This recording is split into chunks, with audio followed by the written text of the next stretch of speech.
नमस्कार, आप देख रहे हैं इंडियन न्यूज सर्विस, सबसे तेज समाचार एजेंसी, और मैं हूं पुखराज सिंह। बाबा सिद्दीकी मर्डर केस में क्राइम ब्रांच ने किया बड़ा खुलासा। जी हां, आपको बताएं कि किस प्रकार से मुंबई में राष्ट्रवादी कांग्रेस पार्टी अजीत गुट के दिग्गज नेता बाबा सिद्दीकी की गोली मारकर हत्या कर दी गई है। उनके बेटे जिशान के ऑफिस के बाहर ही हमलावरों द्वारा उनके ऊपर फायरिंग की गई, जिसके बाद उन्हें लीलावती अस्पताल ले जाया गया, जहाँ पर डॉक्टरों ने उन्हें मृत घोषित कर दिया है।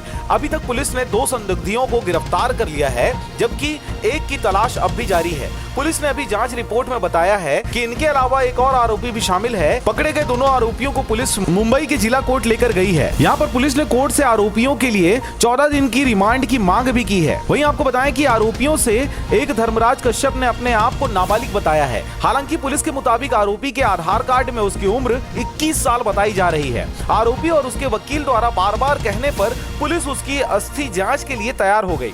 आज सुबह ही लॉरेंस गैंग ने इस घटना की जिम्मेदारी सोशल मीडिया पर पोस्ट करके ली है। आरोपियों ने पुलिस को बताया कि करीब 2 महीने से उनकी रेकी कर रहे थे। इस घटना के बाद सलमान खान की भी सुरक्षा बढ़ा दी गई है। इन दोनों आरोपियों के पास से पुलिस को 28 जिंदा कारतूस मिले हैं।